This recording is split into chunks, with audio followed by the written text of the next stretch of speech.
Hello, everybody. Welcome to another episode of Concerned Constituency. I'm Flynn. And I am Nico. So, as we get into the topics of today's discussion, it'll kind of reveal how difficult it is to do a politics podcast weekly in 2020 in the Trump era. Right. Because the things we're talking about today could all be podcasts on their own.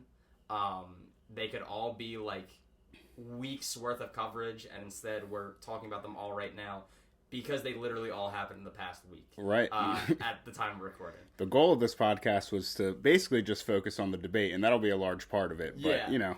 something happened yesterday that... When we were planning this episode out last week, we were like, okay, well, the debate will happen on Tuesday, and then we'll talk about the debate and then any news that breaks. Well, news broke. President Trump announced at 12:54 a.m. on October 2nd that he and First Lady Melania Trump had tested positive for COVID-19. Later in the day on October 2nd, President Trump got transferred to Walter Reed Hospital. It was reported at the time that he would be spending multiple days there out of an abundance of caution, and that an office had been set up for him there. So this is legitimately serious, and everything we've gotten from the doctors working for Trump, and the White House pool. I know Chief of Staff Mark Meadows said that there was concern for the president's health. The doctors are befuddling the timeline here. It's all very confusing and all like in service of what seems to be a massive cover-up about the health of the president of the United States right now. So there's been no indication that Trump is any less capable of making decisions that he usually is, which he doesn't make decisions, very often that seem to indicate that he's capable of making decisions. Yeah. But nevertheless, the idea is that he is not incapacitated as far as we know. So there's been no serious talk outside of like people speculating on Twitter whether his cabinet would invoke the 25th Amendment. But the President of the United States being taken by helicopter to Walter Reed Hospital is a serious situation to monitor if there's any sort of negative developments at all in terms of the president's health. So that's the president. And then a number of prominent Republicans have also tested positive. All of this seems to stem from what's being described as a White House super spreader event, which was the announcement of the nomination of Amy Coney Barrett to the Supreme Court of the United States. So some of the names on this list that have tested positive for COVID-19 include White House advisor Hope Hicks, GOP chairwoman Ronna McDaniel, Trump 2020 campaign manager Bill Stepien, former New Jersey Governor Chris Christie, Senator Mike Lee of Utah, Senator Tom Tillis of North Carolina, and Senator Ron Johnson of Wisconsin. So that's 3 Republican senators that have tested positive for the disease. And it's important to note that Senators Lee and Tillis are on the Senate Judiciary Committee, and there are going to be questions on how this impacts the Amy Coney Barrett nomination. Lindsey Graham and Mitch McConnell have both come out and kind of said, full steam ahead, going forward with it, because of course they have. Of course. Nobody thinks that they would consider other people's health, certainly not Democratic senators. So, that's that.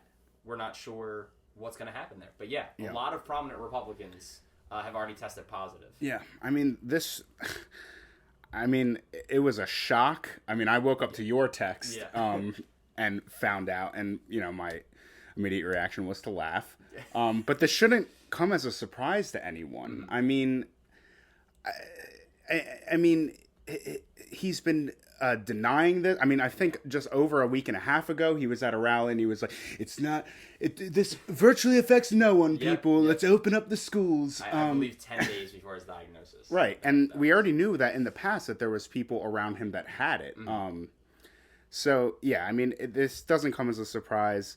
He was mocking Biden at the debate for wearing a mask too often, which Vice President Biden tested negative. Yeah. So, read into that what you Put will. it in perspective. It honestly feels like a metaphor and like a microcosm of how Trump has handled this. Right. Like you were saying, of course this was going to happen. Of course this was the only possible outcome. Yeah. For Trump to contract coronavirus, 30 days out from the election or so. Like, this is a situation where it was completely avoidable. Yeah. The White House was very lax on masks and, proper social distancing and everything. So, it's not to say that the President of the United States was asking for it, but when you treat something like this as callously as the White House has, these things might happen. So, former Vice President Biden very quickly wished President Trump and First Lady Melania Trump a speedy recovery, as have, a number of prominent Democrats. It is kind of ironic watching the civility police routine from Republicans who, are a couple months out from saying every protester should be hit by a car. These or the disease isn't that serious. We can stand to lose a couple seniors to reopen the economy. Like, the Republican Party has not given any mind and any grace to any of the people that have dealt with this and have lost family and friends and loved ones. Not once did I see Trump say, we'll get through this together. We'll, we're doing everything we can. Where we have, pray for and until it affected him. Exactly. Is when he decided to all of a sudden care that there was a deadly disease out there. That is Donald Trump and really the Republican Party in a nutshell. Yeah. It doesn't matter until it affects me. It's not important until it affects me.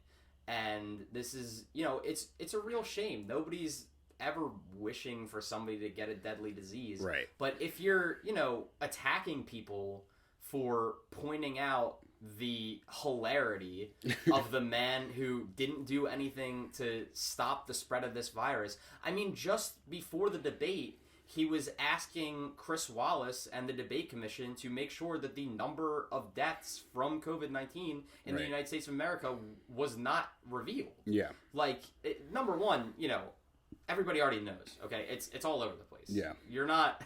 It's just a big trigger for him. He doesn't like to hear it. Who he thought he was fooling, like, if he just thought he could get on the debate stage and be like, I'm doing a great job, and everybody would be like, yeah, he probably is. I don't have any reason to believe the President of the United States is lying to me. Nothing from Donald Trump's past would indicate that he's an incredibly large liar.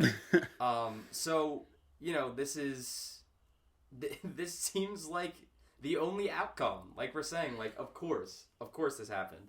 A lot of people have said, have speculated whether it could be a hoax.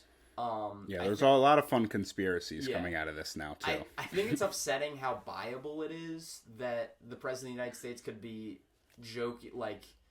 pretending to have a disease that's claimed the lives of over 200,000 Americans. Right. But it's certainly plausible. Yeah. The only issue with it is I don't see how it helps him politically at all. Yeah, that was my question. I don't know if this is good for him or not by having the coronavirus. Taking him out of the campaign trail for what should be at least 2 weeks. Right. Even if, by the end of the night, the staff at Walter Reed is like, he's made a full recovery, he's great, he was taking hydroxychloroquine, and he beat it easy. and it was a hoax. Yeah. He should still be quarantining for 14 days. Right. There's a lot of people that said, maybe this is a way to get out of the debates. Yeah. But he could just refuse to do the debate, right? Like, he didn't need to do this. Right. And I honestly think the more Trumpy way to get out of the debate would have been to say that the president felt like he was debating Joe Biden and Chris Wallace. Chris Wallace interrupted him this many times, which would have been lies, but which also would have, been in line with the narrative he was pushing post-debate, and that some of his most prominent supporters were pushing post-debate. So I don't think that this particularly is something that should incapacitate him campaign-wise for 2 weeks. I don't see any political advantage whatsoever. And for a disease that he, came out, says it's their latest hoax, is saying it affects virtually nobody, and saying we don't have to worry about it, open up the schools. This just seems, not politically advantageous at all. So one other thing a couple other things to talk about this, honestly. One is that former Vice President Biden pulled all his negative campaign ads. This is kind of a blip, you know, when we're talking about the President of the United States having a serious health concern. Yeah. This is really just like not that huge, but we are talking about it in the context of a campaign that's wrapping up, like in the final stretch. Yeah. We're a month. This is Saturday. It's a month from today. Yeah. So he did that, showing grace to the Trump campaign and to the Trump family that certainly would not be shown to him. But overall, is it going to matter? Probably not. Actually, Nate Silver from 538 came out and said that he thought it might be a net positive for the Biden campaign. He tweeted, "There are a lot of why is Biden unilaterally disarming hot takes, but pulling negative ads for a few days generates a lot of positive headlines that probably outweigh the value of said ads, especially given the we must bring the country together message that Biden is offering." And, you know, I empathize with that take. I think I agreed at first, and I think it was the right thing for the Biden camp to do at first, just because of exactly what Nate's saying. Right. You know, like, Biden has run this very return to normalcy, battle for the soul of the nation, let's get back to loving our neighbors, whether they're Republican, Democrat, what have you. That's been kind of the crux of Biden's campaign. Right. So this is perfectly consistent with how he's run those things. But now it's time to turn him back on. Yeah. I mean, seriously, the Trump campaign said that they would not be doing the same. They accused Biden of attacking the president in a speech that Joe Biden gave in Michigan the day of the president's positive diagnosis. Yeah. That was a lie. Vice President Biden did not attack Donald Trump. In that speech, you know, some things like pointing out incompetence may be perceived as attacks even when Donald Trump's name isn't mentioned because everybody knows who you're talking about. Yeah. But there are no attacks in that speech. So this is just another lie from the Trump campaign, and I think that Biden showed his grace, and he can leave him down for a couple more days and then put him back up in Michigan, Wisconsin, Pennsylvania, Ohio, all of these states, Florida, Texas. Right. And kind of point out, like, and they don't even need to be negative necessarily, but to just draw a contrast between Vice President Biden, who's taken this disease seriously, who's, you know, kind of made it a central focus of his campaign, that he's going to listen to science and listen to scientists' recommendations and build back better by slowing down and really making sure that we defeat this thing. Yeah. And just transmit that message through contrasting ads, I think would be really effective. Yeah, I mean, I think always taking the moral high ground, you know, Democrats love to do that. It's just, I feel like it's always just a swing and a miss for him. Like, Biden has shown the utmost respect for this president. Respect he doesn't deserve. Exactly. He doesn't deserve it at all because he is, the president has shown no respect to Joe at all. Yeah. But I think it's important for him to be that way because, like you said, his entire campaign has returned to normalcy. I think the public needs to see that. Yeah. He needs to see that he wishes them well. As a random citizen, I don't care. Yeah. The one thing, I think a take I agree with that's kind of been floating around is if you consider Donald Trump and the people around him to be fascists, which I do. Yes.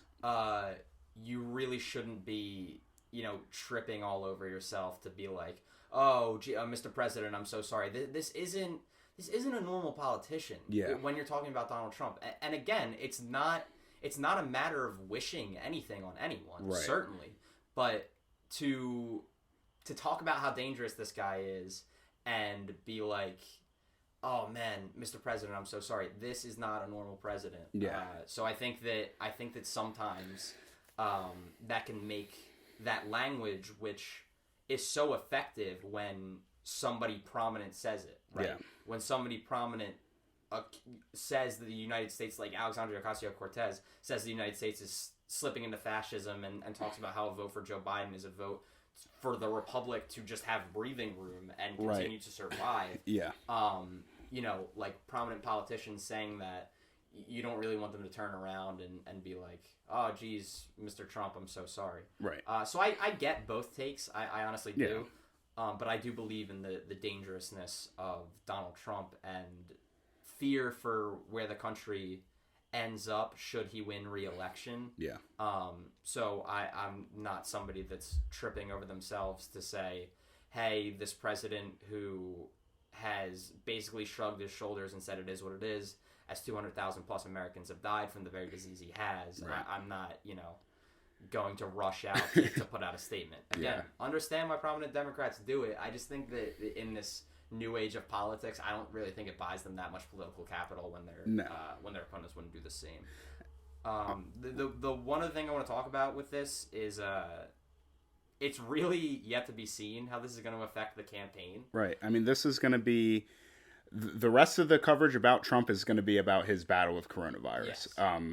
And we're only a month away. Mm-hmm. If he quarantines for, I know you said it before, if he quarantines for, 14 days? Yeah. That's half of the time. Yep. What goes on after this? Yeah.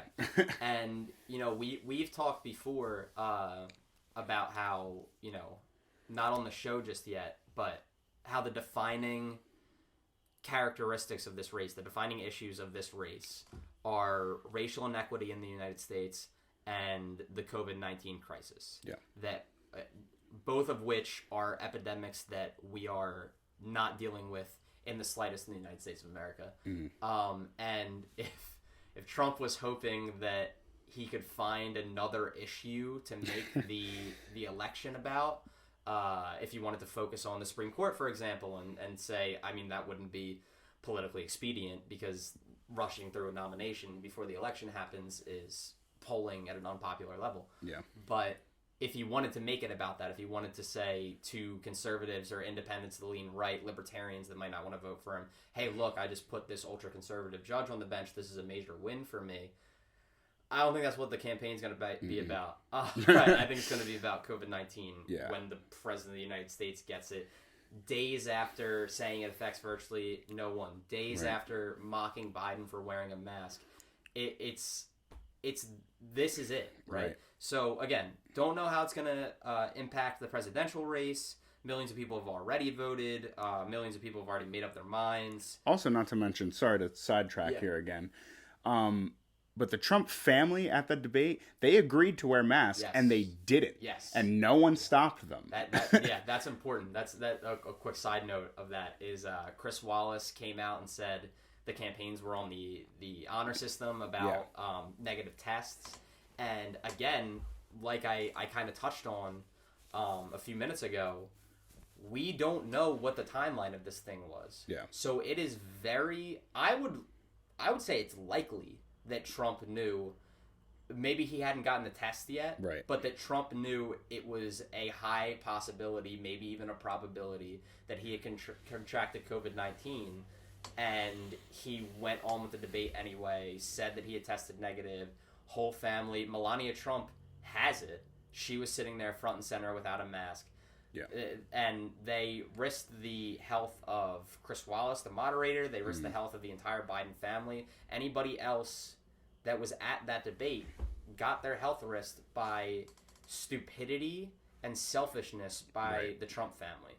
And that's absurd. Yeah. It's disqualifying. It's one of the million things that has happened since Trump began his run in 2015 that are completely and totally disqualifying, and for a normal politician would be disqualifying, yet here we are. Yeah. So that's the other thing about the campaign as we kind of wrap up this talk about Trump and COVID is we don't know what's going to happen with the debates. Like we said, he should definitely quarantine for 14 days after he gets his first negative test. Right. So we don't know what's going to happen with that. The vice presidential debate is scheduled currently for October 7th. That should go according to schedule. Vice President Pence has already gotten a negative test. I would recommend that he shows another negative test because he was around all these people. He's kind of, if you look at the picture from what's considered the super spreader event, the Amy Coney Barrett event, he's kind of in like the Bermuda Triangle of people that have gotten it. Like he's super close to a bunch of people that have tested positive. Right, they were all shaking hands, they were hugging like crazy contact. So if I was the Biden camp, I would say the vice president needs to show another negative test before we go forth with this debate. Who knows if it even should be in person, if any of these should be in person now, if they happen. But I'm pretty confident that the presidential debate at least will happen. Yeah. So the Biden camp, this is just so Trump. The Biden camp asked for 12 feet of distance to be put between Senator Harris and Vice President Pence. The Trump camp initially refused and then reversed course, which I just think is so funny. so indicative of who these people are. Right. Time and time again, they just, when they show you who they are, believe them. Believe them. This is who these people are. They're selfish. They do not care about you. I get it, right? I get like a distaste with politics. And we'll talk about the debate and how a lot of the reactions to that were, kind of an apathy with the system. But I can promise you that Joe Biden cares more about you than Donald Trump does. Yeah. I can guarantee it.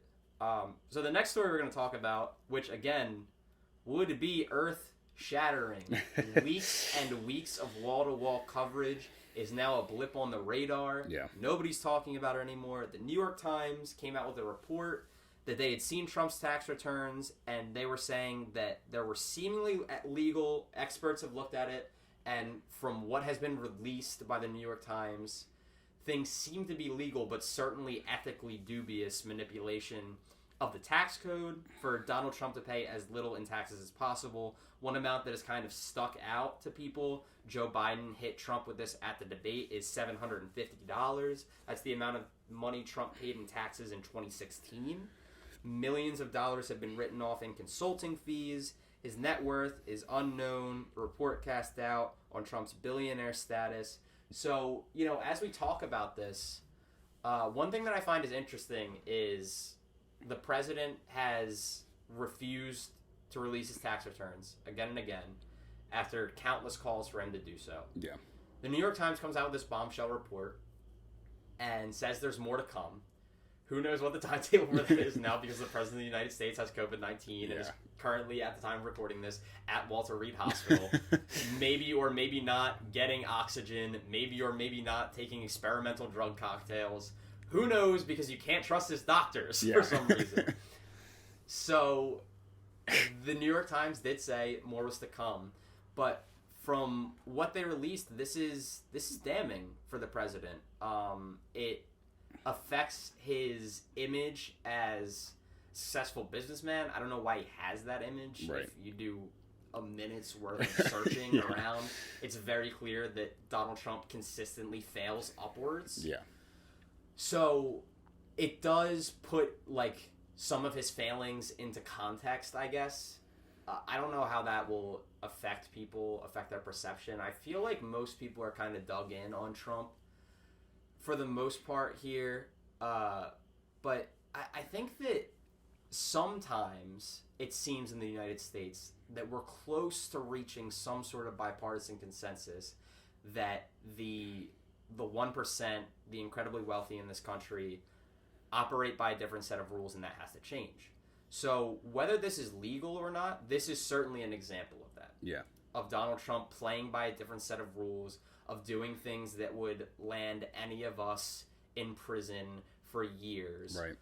So, this is just something that is a bombshell at a normal time. Yeah. Now it's like, when does this even get covered? Right. Because of Trump COVID watch. It's also just super hypocritical. Like, you can't get pissed at illegals for not paying taxes who probably couldn't afford a lot of the taxes that they need.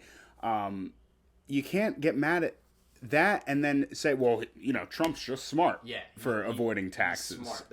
That's the defense I've seen so much of it. He's just smart, and well, here comes a bunch of experts about tax code. And I'm not an expert about tax code. I'm listening to people who say they're experts on tax code about what this means and what this looks like. Because it looks like to me like a jerk who's manipulating the system for his gain, right. who's paying millions of dollars to his children right. in quote-unquote consulting fees. Like, this is legit. This is bad. And I'm sick of hearing, like, we can't do this, we can't do that in this country. Incredibly popular policy positions, according to polls, because we don't have the money for it. Yeah. When people like Donald Trump exist, when people like Jeff Bezos exist. Right. I don't know how you could be the party for working people and blue-collar working people, so you claim, and they're paying more taxes than the self-made millionaire or whatever, you know? Like, for sure. Like, and this is, I'm not calling you stupid, like, with how you vote. Right. Like, that is your right.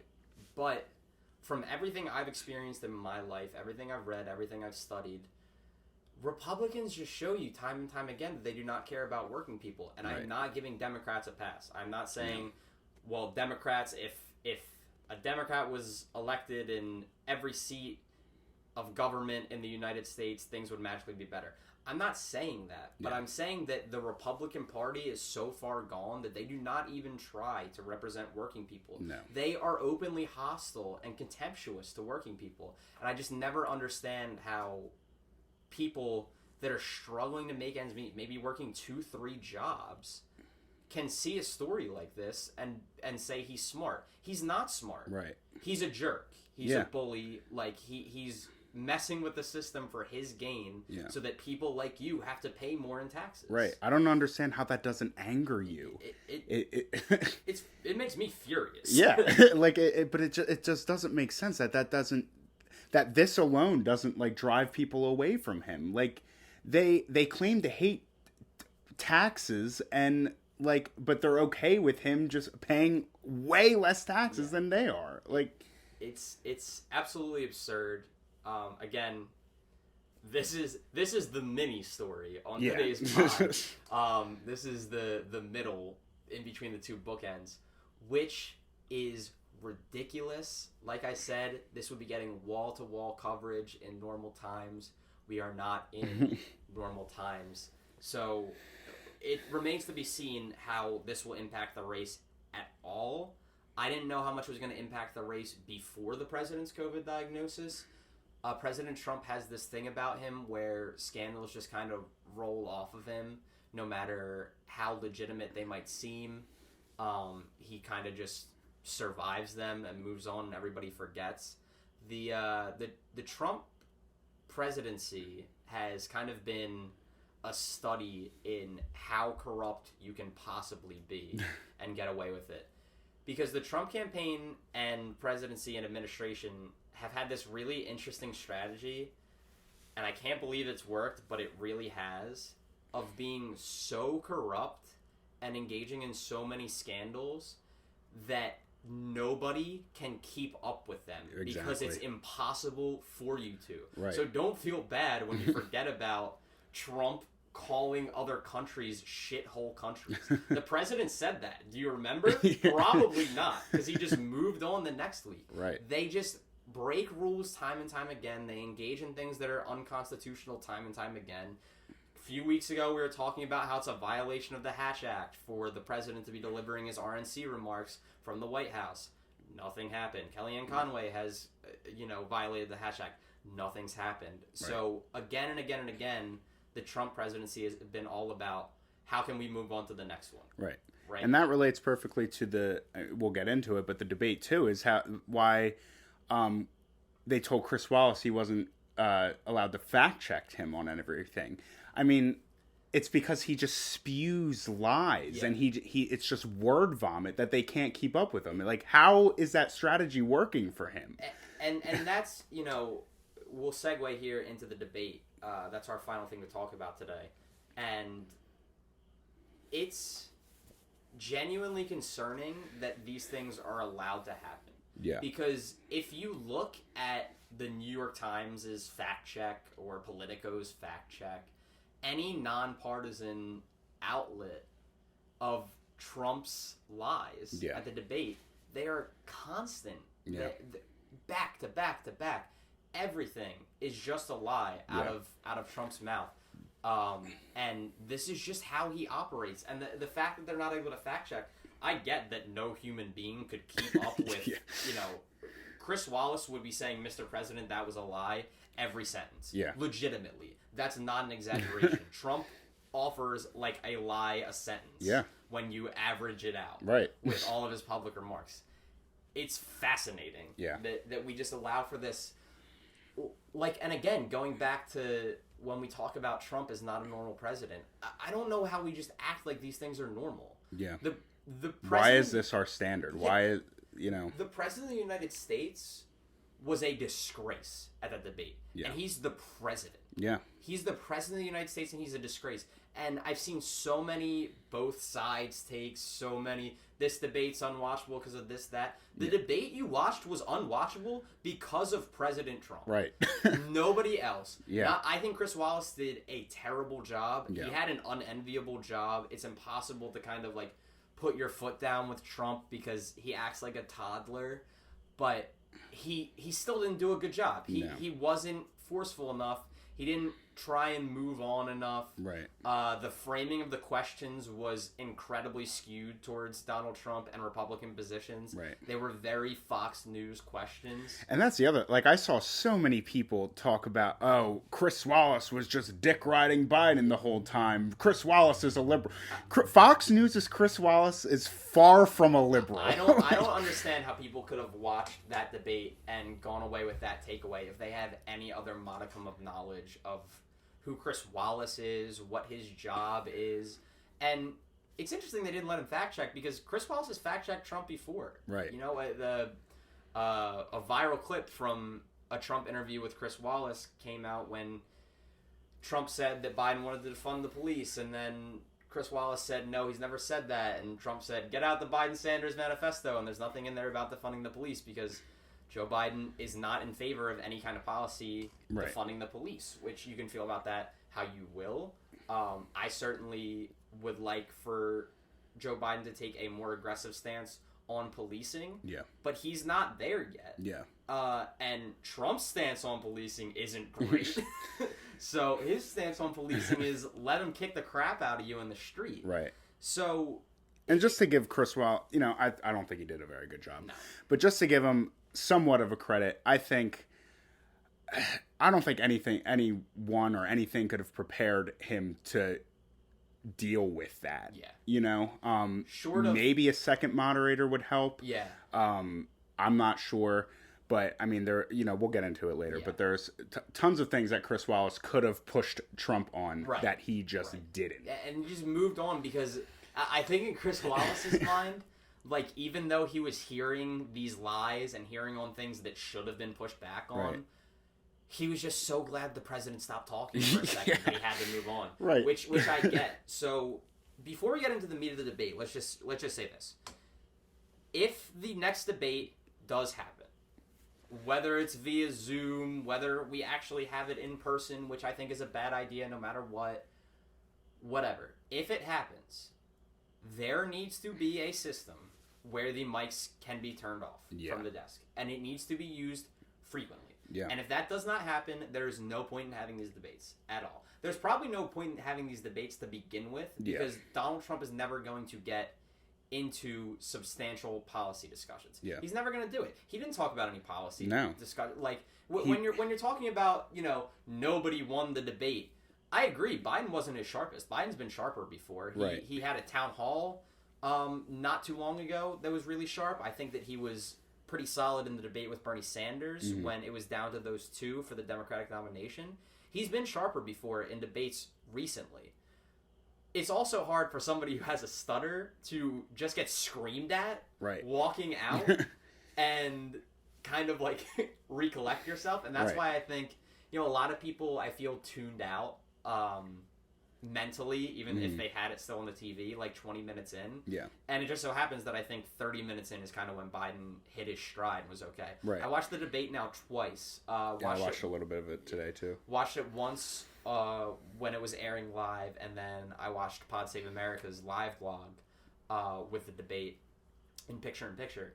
And the second time watching it, Biden won that debate. It wasn't America lost Jake Tapper. Yeah. It wasn't that. Oh, I've seen a lot of that. America lost. It wasn't America lost. Joe Biden won that debate. Okay? Because Joe Biden was the only person talking about policy. He talked about policy. You might have missed it because Trump was so loud. Yeah. But Joe Biden did talk about policy. He did at multiple times look to the camera and try to talk to the American people and say, this is what I want to do as President of the United States to make your life materially better. Right. He had some solid answers that he should be given credit for. Yes.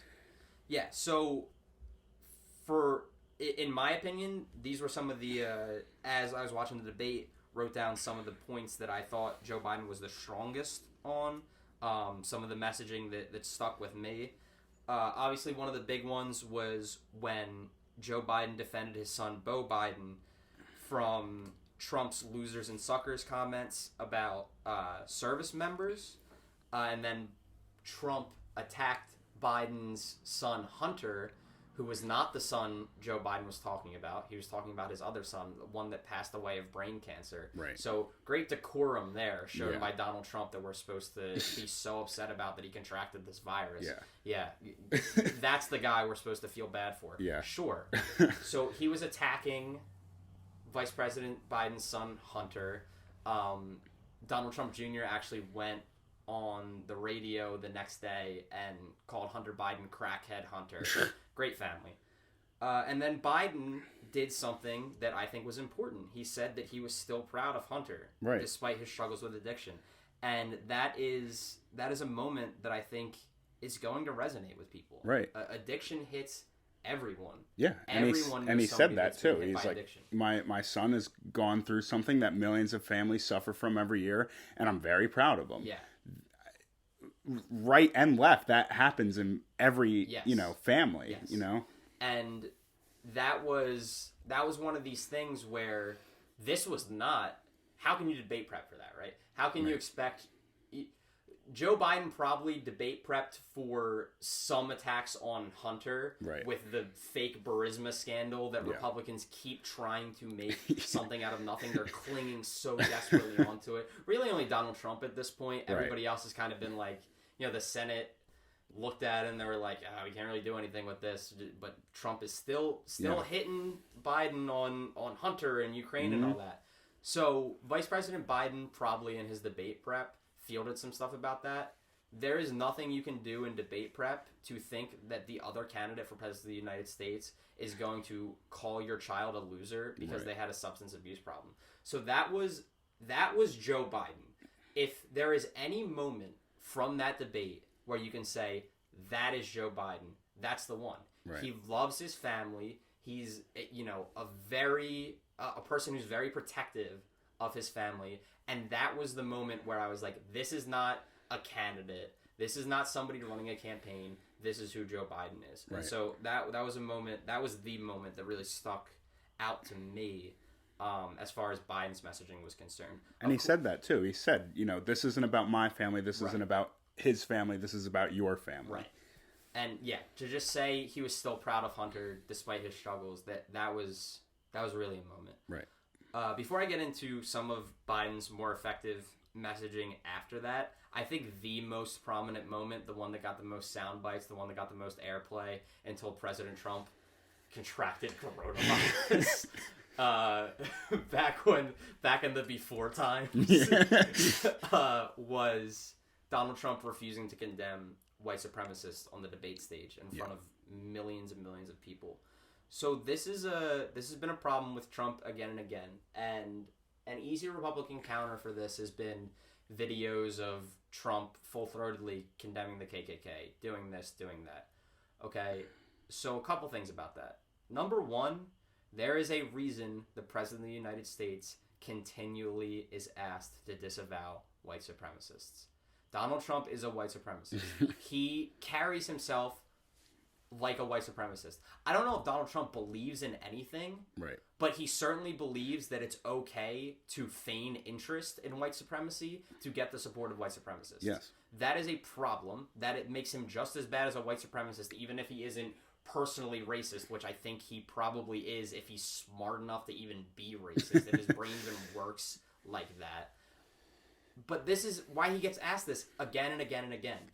And the president could have very easily heard those words from Chris Wallace and said, Chris, I've heard this once, I've heard it 100 times. I fully and completely condemn white supremacists and all white supremacy in the United States of America. He could have done that. Right. That is literally the most slam dunk answer possible. To condemn white supremacy, you are not going to get a bigger softball than that. And he hesitated. Right. So any of this posturing afterwards, any of this, well, the president didn't mean to tell Proud Boys to stand back and stand by, that's all moot. Yeah. Because he did it. Yeah. Okay, so great, days later we get, the president, sure, he condemns white supremacy fully. Yeah. Here's a video, 7 times President Trump has condemned white supremacy. I don't give a shit about that. Yeah. Because during the debate, Proud Boys were cheering. They were jumping for joy.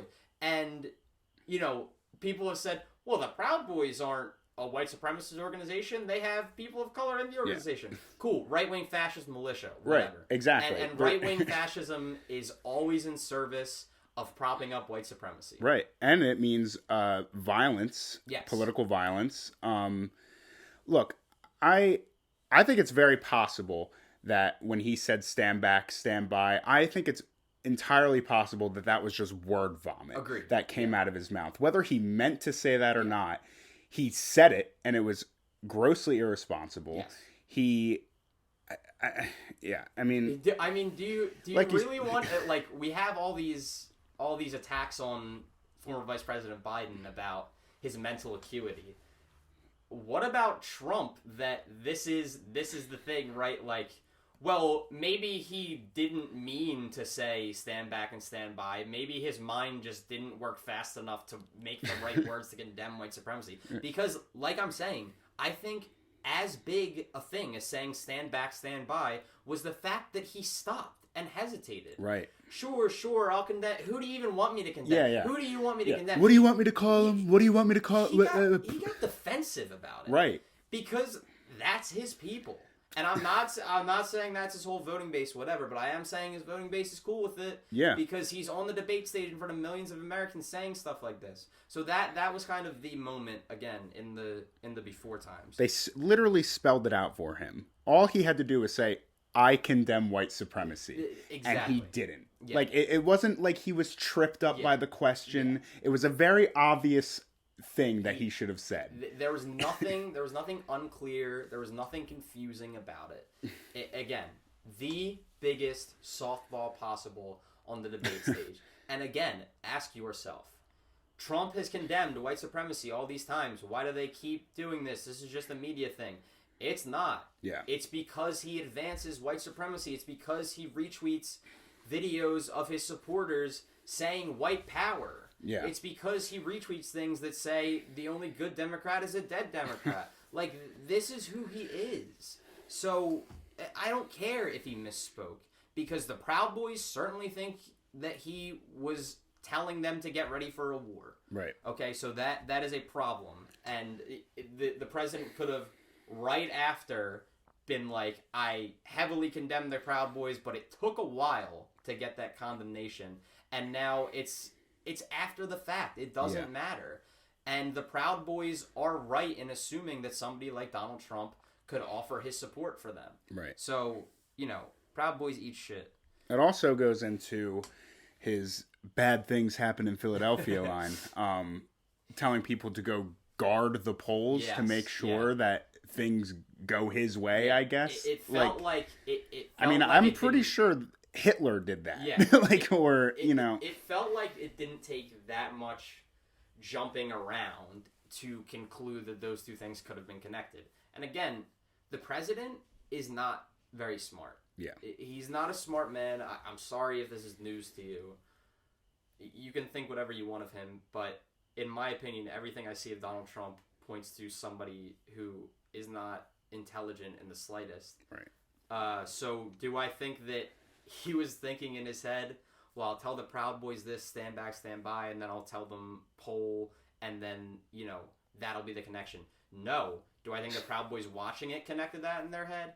yes. Yeah. So that, Joe Biden, this is one of the points, so we'll get into some of Biden's messaging. One of the points, one of the highlights from Joe Biden was that final question of the debate about voting. You have the president saying, watch the polls, watch this. They have ballots in the river that he can't say what the river is.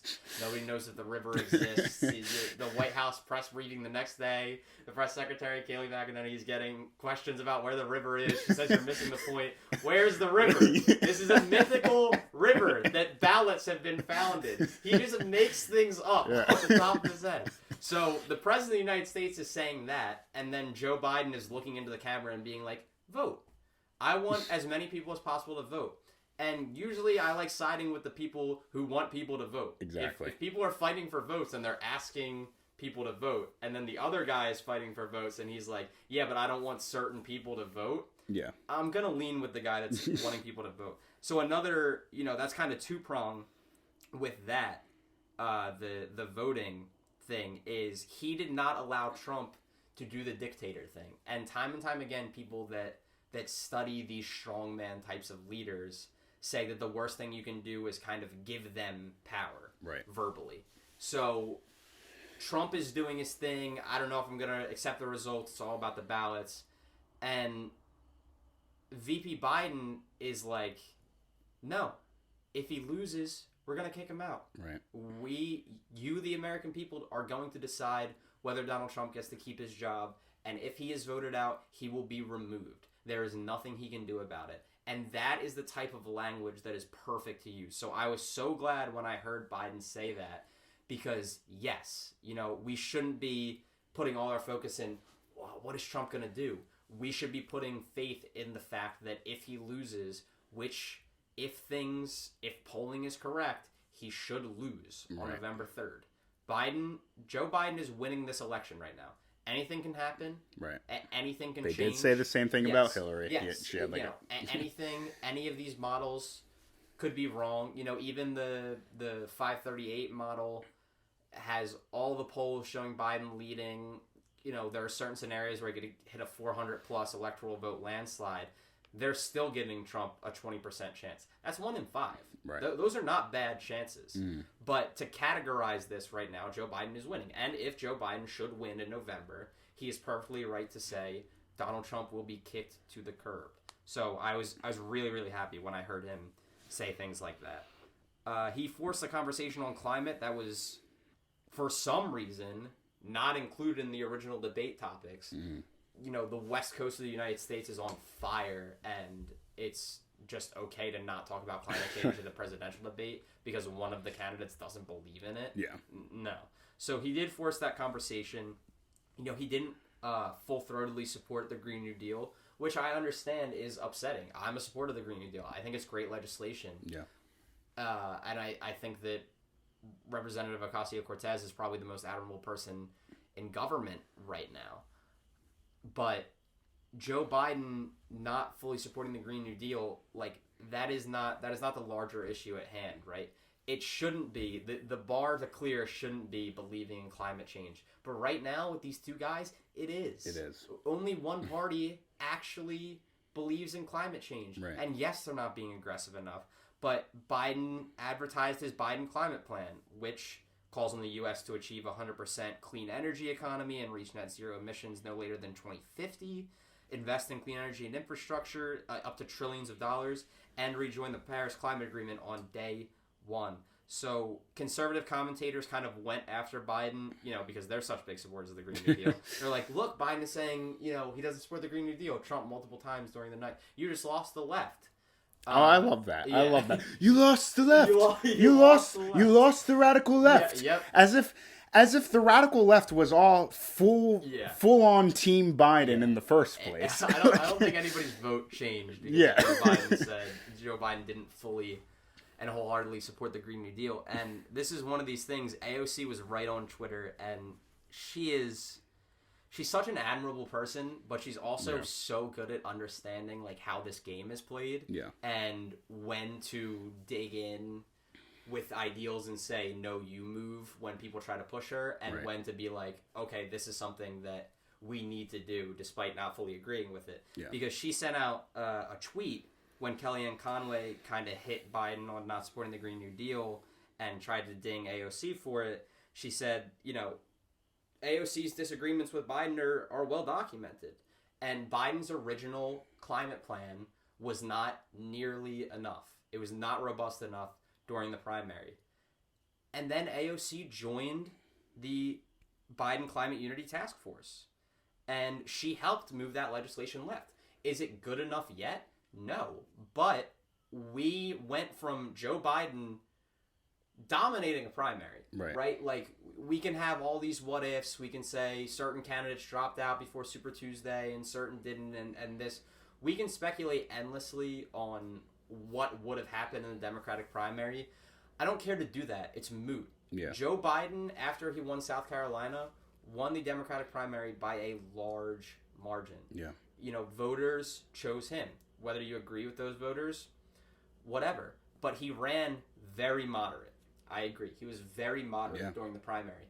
But if he has already shown a willingness when he's trying to win an election, maybe probably the most consequential election in United States history, he's trying to win this election and still willing to make these concessions. Because I see a lot of leftists on Twitter, and I empathize, Biden, how are we going to move Biden to the left? He's not going to care, this and that. He's beholden to corporations and whatnot. He has moved to the left. Right. Has the Biden camp done a good enough job at advertising that to certain sections of Twitter? Mm-hmm. No. But he's made these genuine concessions that you're claiming to look for. So if you don't want to vote for Joe Biden for a moral reason, okay, I get it. Sure.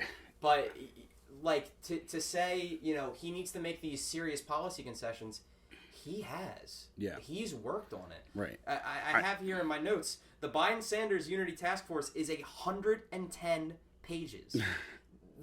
And why I bring up the Democratic primary is party politics as usual. Joe Biden doesn't have to do that. Yeah. He didn't have to make that effort.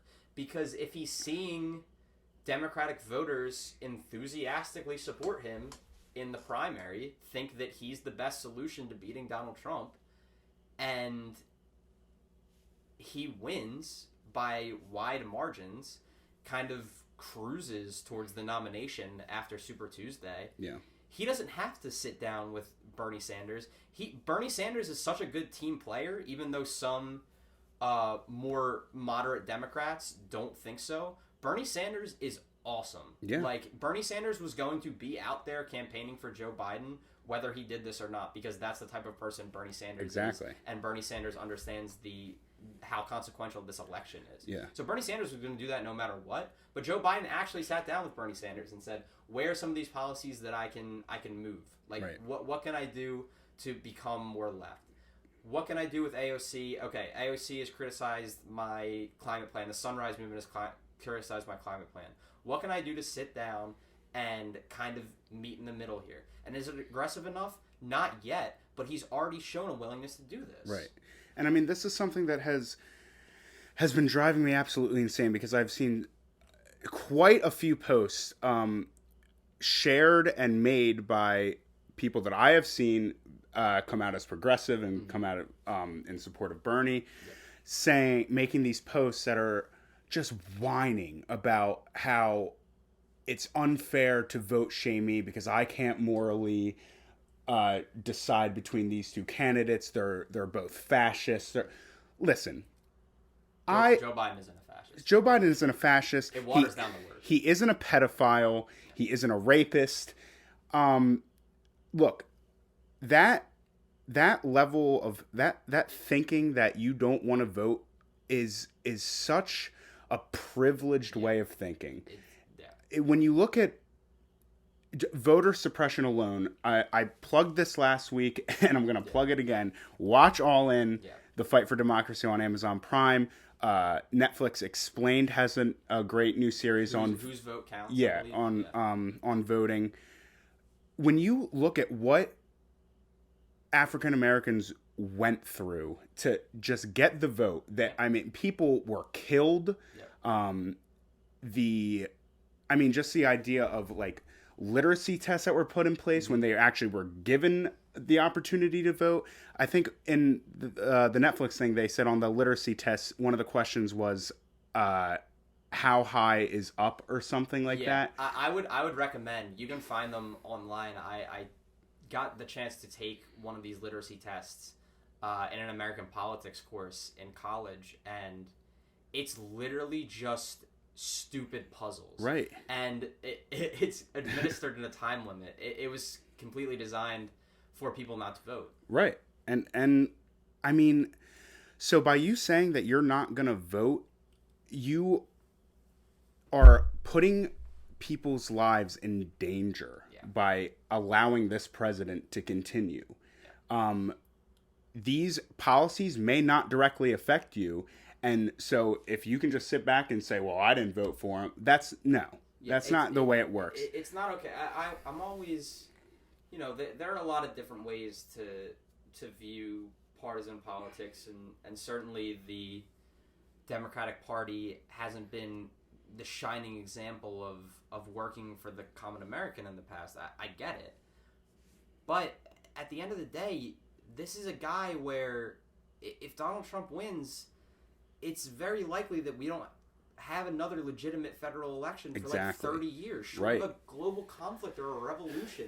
And I see your tweets. You guys aren't revolutionaries. I'm sorry. I'm not trying to call anybody out, but I think that openly desiring a revolution that would kill a very large number of Americans, no matter who comes out on top, is a twisted way of thinking. Right. Like, I get it. I get that policy works slow and that politics is frustrating, but acting like that, I'm sorry, I don't see it. This is the last chance that we have to actually make the progress that you want to make. Yeah. Do I think Joe Biden is going to grant all your wishes? Absolutely not. But it is a start. It is the only start that we have. And the unfortunate fact of the matter is, I mean, look, if we were all voting for President Bernie Sanders in November, it's going to be the same thing. Right. Like, of course, Bernie Sanders has, in my opinion, much better policy positions than Joe Biden. Right. I would, if all things were neutral and we weren't getting into, like, what makes certain people vote for who, and, it was just Bernie Sanders or Donald Trump, Bernie Sanders was guaranteed to get the same amount of votes as Joe Biden and win the election.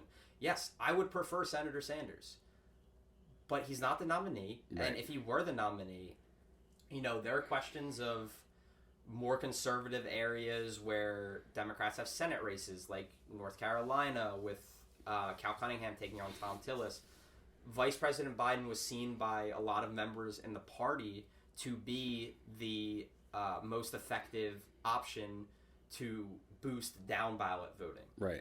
And to help these people they're in these tough races. Jamie Harrison in South Carolina, very conservative area, and whether the Democratic Party is right about that, whether they're out of touch, because certain policy positions like Medicare for All poll pretty high, who's to say? But AOC wrote a piece, what feels like ages ago, but I can't imagine it was that long ago, about how if we shoot for Medicare for All and we just end up with a public option, that is still helping people. Right. That is still, we're still fighting, and that's not the end of the fight, but hey, we're helping people. And this is what a Joe Biden presidency would do. Donald Trump is in direct opposition of everything and everyone you care about. Yeah. Joe Biden has some decent policy positions, right. Really good. Joe Biden has kind of had this leeway. It's been really fascinating to watch where, because he was the quote unquote most moderate candidate, which I think is a fair perception during the primary, he's been able to kind of make like a shift turn leftward. Right. And, go on his website, actually look these things up. Don't just rely on, I'm not accusing anybody of anything, but sometimes Twitter has this environment where they Joe Biden's policy positions is Joe Biden doesn't even have any policy out there. He's got good policy. Right. At the debate, He attacked billionaires for raking in even more money during the pandemic while everyday Americans suffer. That was a populist message that Joe Biden offered during that debate. He's really shifted leftwards as far as economic policy is concerned. I mean, he wants tax increases for high-income families and corporations. He wants trillions of dollars worth of federal funding for climate, manufacturing, education, healthcare, infrastructure, caregiving. He's embraced measures to boost unionization. He fights for a $15 minimum wage. These are not things that Donald Trump is in support of. Right. Donald Trump literally passed tax cuts for the 1%. For the people we're supposed to be fighting against, for the people we've identified as the key to getting all these things in the United States of America, to getting to a place where Medicare for all is possible. Medicare for all is a lot easier to implement if we have a public option, which is what Joe Biden is fighting for. He is fighting to expand Medicare and Medicaid. He's fighting to expand Obamacare. Donald Trump is trying to put a justice on the Supreme Court that would call Obamacare unconstitutional. Right. So do we really want to go to a place where we have less than the Affordable Care Act, where people with pre-existing conditions, millions upon millions of people, are kicked off their health care policies? I don't think so. Like, I get it. I really, really do. I understand, and Joe Biden is not nearly as left as I would like him to. He's also trying to win a federal election. Exactly. Go beyond the memes that you see and look into something.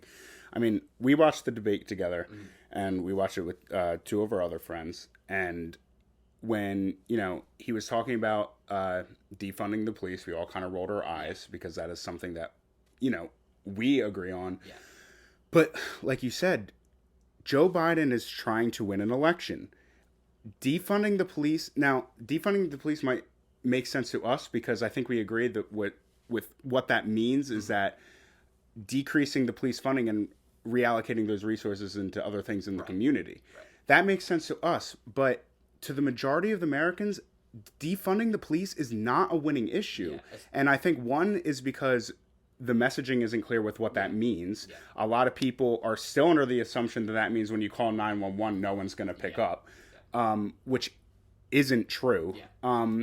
And like, I'm sorry, but like defunding the police, or the more extreme, abolishing the police, that can we just use common sense for a second and logic that is not going to happen. Yeah. We are not, no one is abolishing the police. Right.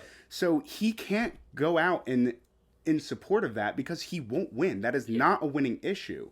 But I think he had a great answer in that debate when he was talking about how, along with the police to a situation, there could be a social worker there that can help de-escalate that situation and hopefully prevent a violent occurrence. Yeah.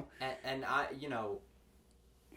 people like to laugh about so just a bunch of social workers are going to come for every crime. No, that's not what's happening here. And Joe Biden, that answer, the voting population in the United States skews older. So to older people, like Joe Biden, even though he didn't take the defunding the police position in that answer, made Donald Trump look like an idiot. Because Donald Trump said multiple times, you can't even say law enforcement, you can't even say law and order. And Joe Biden is like, I want to give more money to the police. And people watching at home must have been like, oh, okay. And,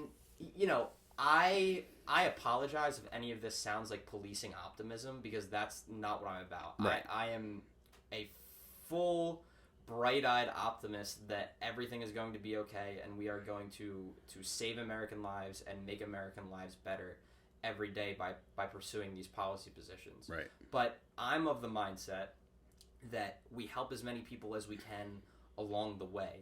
And when you have a public option, it becomes easier for Medicare for all to happen. And when you have police retraining and sending social workers out and doing more implicit bias training, spending more time training police officers, that it could save lives in the meantime, while also engendering support for these more left-wing positions. Right. Like we have to put it in practice, right? So the Affordable Care Act, when President Obama was pursuing that, it got a ton of conservative cuts. It was not nearly as ambitious as President Obama wanted it to be, but that's what we got passed. Right. And that saved lives. People are here because of the Affordable Care Act that wouldn't be here if not for the Affordable Care Act. Right.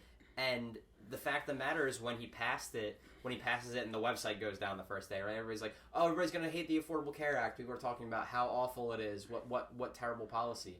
And now Republicans could lose the Senate because they're trying to confirm a Supreme Court justice that would strike down the Affordable Care Act. It's an incredibly popular policy. So that's how we move more to the left on healthcare. We have things like the Affordable Care Act. We develop a public option.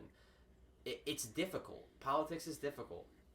And I get it. It should work like the majority of Americans support this. So let's put it into place. But unfortunately, we're fighting against ghouls. Right. Like bad people who don't want this to happen. And frankly, there are plenty of Democrats where Medicare for All wouldn't pass the House. And that's a travesty. Yeah. They need to get on board.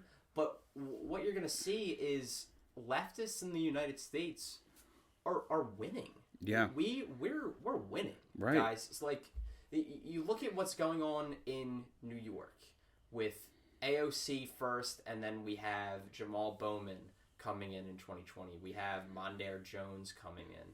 We have the squad. We have Ilhan and Ayanna and Rashida, and we also add Cori Bush there this year, right? And we have people like Ed Markey fending off a primary challenge from a Kennedy in Massachusetts, and not just fending it off, not just winning re-election by a hair, dominating that election. Why? Because Ed Markey moved to the left, because he was in support of the Green New Deal, because he's listening to the people. You see Chuck Schumer doing this shift left, and you would think, Chuck Schumer moving left, what? Because he doesn't want to get primaried by AOC. Right? If Joe Biden wins the election and Democrats take back the Senate, Joe Biden will be dealing with a very different America and a very different Congress than Barack Obama dealt with. Right. And Joe Biden will have to answer to progressives. Progressives do have weight in this country. Right. And Democrats, while you may think they burned every bridge because Bernie didn't win the nomination this year, it's not true. And they're going to see that they can't win with young people. Right. The key demographics they're always focused on, and this is how Democrats win the election. Young people from every demographic are increasingly progressive. Yeah. So they win by listening to us. And it's been frustrating from the 2016 Bernie Sanders run on, and it's felt kind of hopeless at times. But I don't feel hopeless. No. I feel fired up and ready to go. Right. And I feel, in my opinion, that a President Biden would be susceptible to moves leftward. Right. And obviously a President Donald Trump isn't going to be that. We're headed towards full-on fascism. Yeah. I genuinely believe that about Donald Trump. He every leader he likes worldwide is an authoritarian, and we see this worldwide, kind of an anti-democratic trend. Yeah. And we shouldn't give in to that. We should fight against it. Right. And we should, be a democracy. Right. And fight for these things that the everyday American is going to like. These progressive policies, they're becoming more and more popular. All we have to do is win the election. Like you said before, Biden has already shown a willingness to shift left. Yeah. We can get him there. And we've talked about it a number of times that, maybe Joe Biden is only going to be a one-term president. Mm-hmm. But that is our only chance to get anywhere. If we lose the White House, if we lose the Senate, and now we are going to have a Republican majority Supreme Court, like there is no winning on these things for a very, very long time, if ever. Yeah. And, Joe Biden, I think, I do definitely think he'll be a one-term president, and I do think he will be considerate of the fact that a Democrat is going to have to run in his place, right? But sometimes when you have a president that's kind of on his way out, or Joe Biden, who will definitely be a one-term president, they might do some things that a typical president wouldn't have the guts to do. Right. They might be bold. You know, there was a thing with the Supreme Court back in the day where the partisanship wasn't necessarily built in, and a judge might surprise you. They might be nominated by a president that leans a certain way politically, and then the justice doesn't rule that way at all. That doesn't happen anymore, but I just say that to say Joe Biden, he might surprise you. You know, he might move to the left on these issues.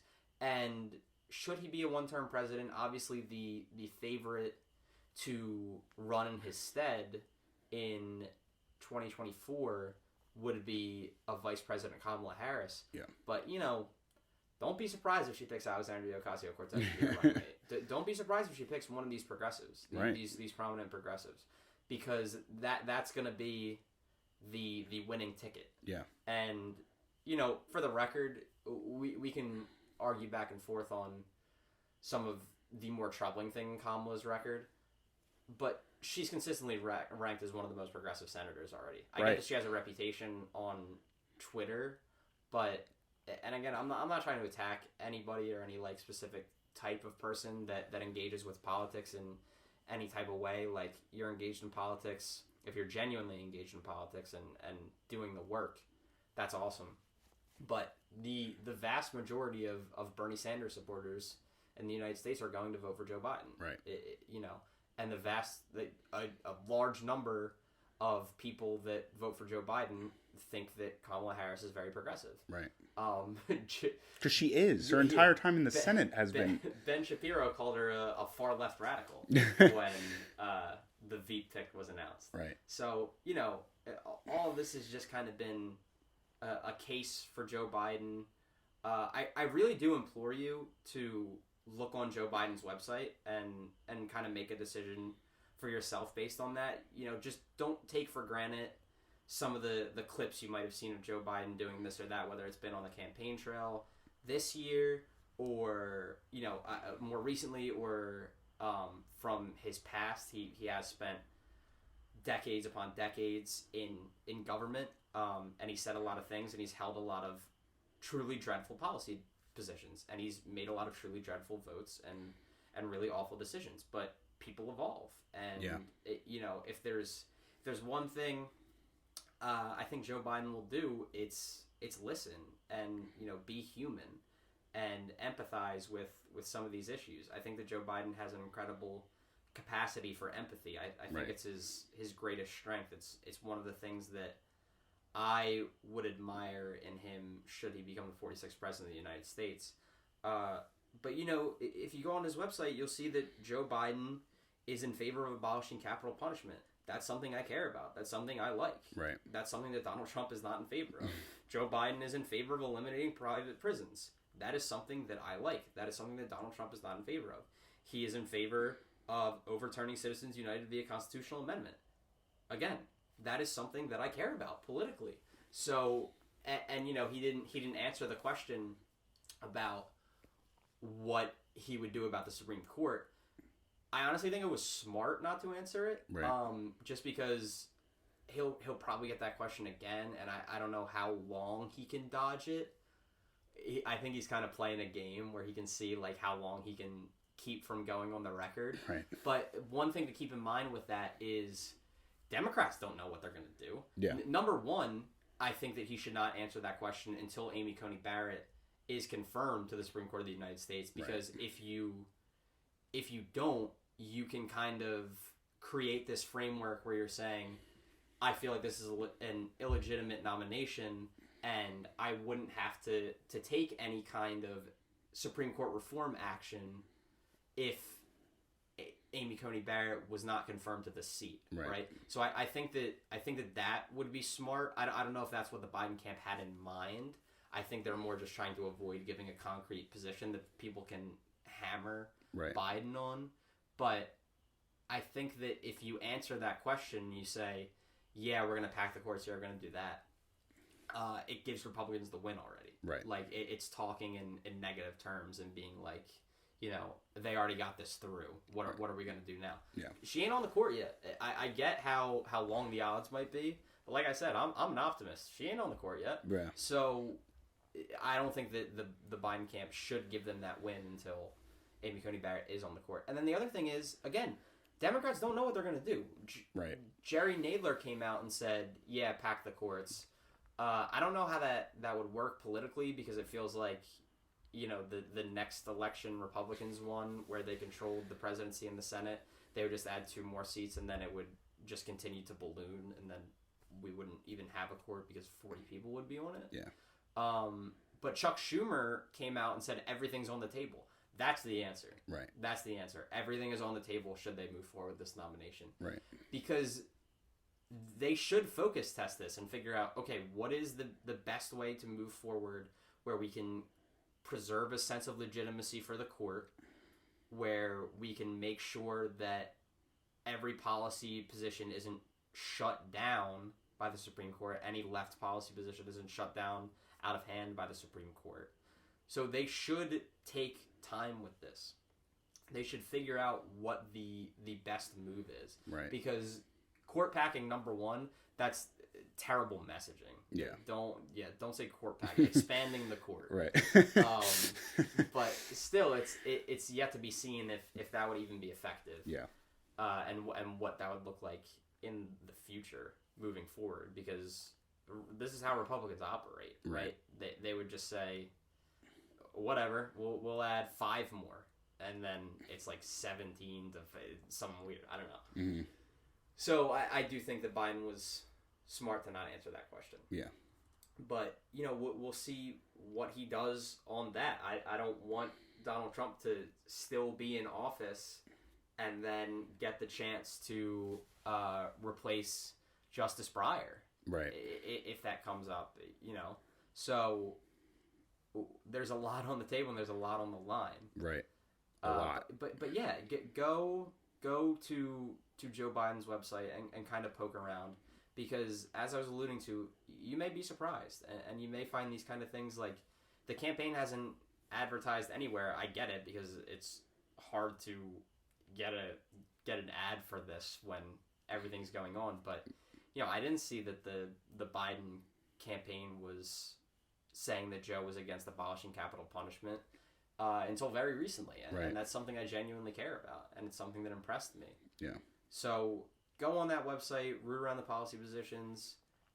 You're probably going to find a lot of things you agree with, at least in part. Right. And think, like, okay, if we get the $15 minimum wage finally, now we can start pushing for a genuinely livable wage in the United States. Yeah. Because 15 still ain't cutting it. No. But you can't make the rallying cry more than 15, because that's just getting dismissed out of hand. But if we have 15, we can, kind of fight for more. So right.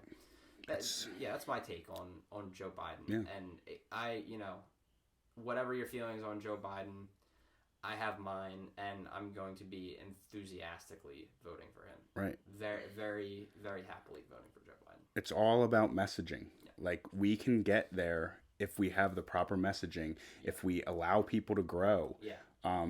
Attacking someone for what they did 20 years ago, is I think one of the best examples is that people point out a lot is how he didn't support gay marriage in the 80s.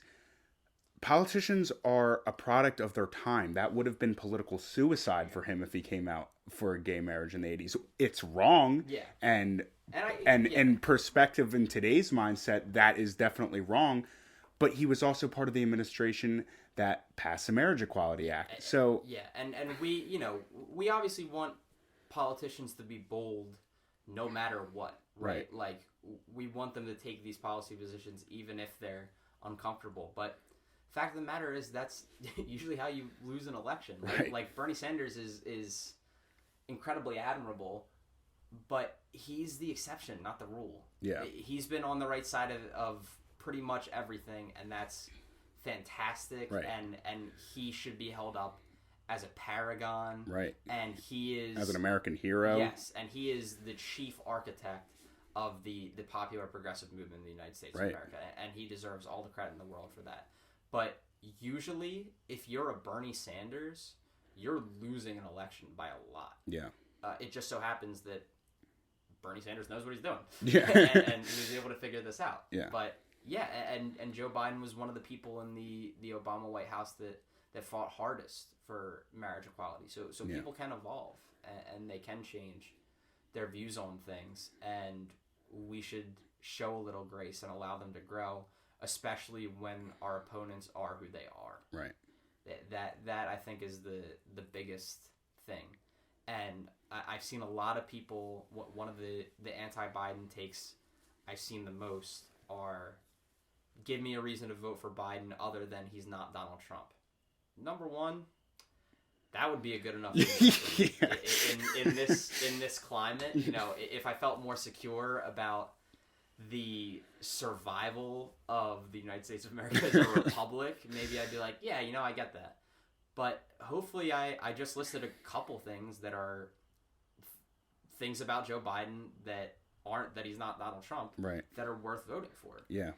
And again, if you read all 110 pages of the Biden-Sanders Unity Task Force, if you read the new Biden plan, the new climate legislation that AOC helped push him towards, if you read his criminal justice plan, the Build Back Better plan, all of these things, it's not bad policy necessarily. No. Again, not to the left, not as to the left as we would like.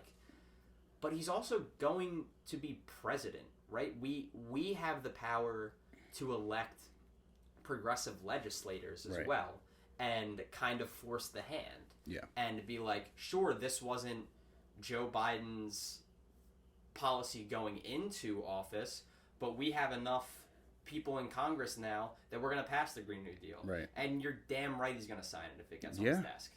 So, I guess Concerned Constituency just released their first official presidential endorsement for endorsing Joe Biden for President of the United States. Yeah. There's really not another choice in my mind. Right. And look, I get that we can't put a time frame on people's lives and their well-being. On healthcare, on climate, we need to act rapidly. But this is our only option. Yeah. And it's not the worst option either. It's a pretty decent option to get us moving forward. Yeah. And, I've said this before, and I'll say it again here. Electing Joe Biden on November 3rd is not the end of the fight, it's the beginning. It is the existence of a fight. Because there isn't a clear path forward. Right. With another President Trump term, and we have genuine questions about whether he would even leave office, what he would pass constitutionally to hold on to power, all this stuff. So Joe Biden getting in is the beginning of the fight. And, I'm sitting here, I'm preaching, and I'm doing all this stuff about Joe Biden.